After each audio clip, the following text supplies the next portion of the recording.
So today's gospel is all about gratitude. One of the lepers, out of 10, returned to give thanks. So it's a pretty clear message of thanksgiving, being grateful. Let's use this, though, as a jumping off point for a fairly controversial issue: care for the earth, environmental stewardship, and gratitude for Mama Earth. This topic has gotten plenty of attention these last few years, and that's not really a bad thing, far from a bad thing.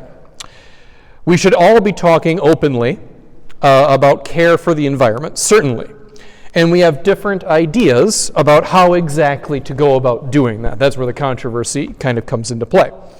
One guy put it really well, though. He started off this little mini seminar by saying this one thing. He said, regardless of where we are politically and all the rest of that, there is at least one thing we can all universally agree on. In the future, we would like the earth to be here. Had to laugh at that. Kind of a low bar for expectations, I think. But he's right. We all obviously want the earth to still be around and be a sustaining place. So how do we do our part without becoming, politically divisive? Well, we can start by being grateful. Like the 10th leper, we can be grateful for the blessings we have in spite of the fact that we haven't earned them. They're gifts. They are free of charge, so to speak.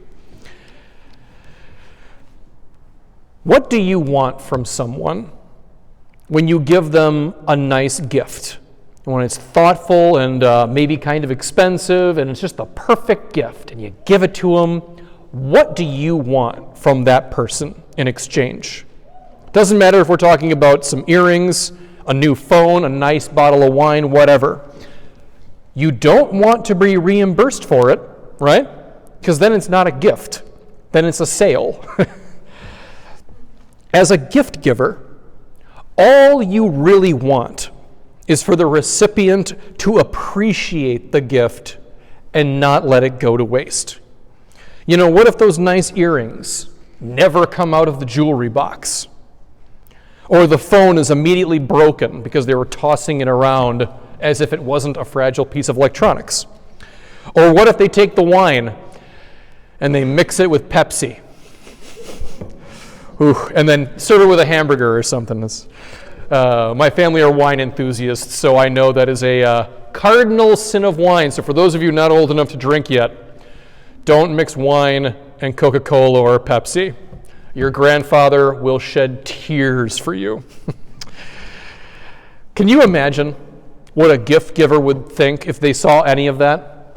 They'd think, what a waste. What a waste of a really awesome gift. I kind of think that's how God feels with us and the earth. It's like God is crying, oh, what a waste. Like, do you care about what I've given you? Stop staring in glowing rectangles all day. You have this amazing, beautiful world. A squirrel just got his head stuck in a Halloween decoration right outside your window. It's hilarious. Just look out the window. And we don't, because we don't pay attention. We're not grateful for the earth as often as we should be anyway. My grandma cared about this stuff a lot, Grandma Lopina. She was a biologist with a theology degree. She believed one of the greatest ways to honor God was to honor creation. That meant understanding life and geology and doing our part to protect it. And that care for creation came easy for her because she appreciated it. She loved nature. She taught us basic geology lessons and the life cycle of a butterfly before we barely were old enough to know the alphabet. Like, that's who Grandma was. And when my immediate family, when we moved onto lakefront property, we didn't live right on a sandy beach. Those places are insanely expensive. But we lived on a channel on the lake, so we were actually surrounded by marshland or bog, a lot like Horicon, actually. And we all had an unwritten understanding for those 8 or so years we lived there. Watch Grandma when she comes over, because we were a little worried that she would literally just wander off into the bog, never to be seen again, catching frogs and all of that. You know, she couldn't help herself. It was her passion and her vocation to understand, love, appreciate, and protect nature. This is the little secret for today. It applies to many things, but with a focus on the environment. People don't protect and care for things unless they first appreciate them and recognize their worth.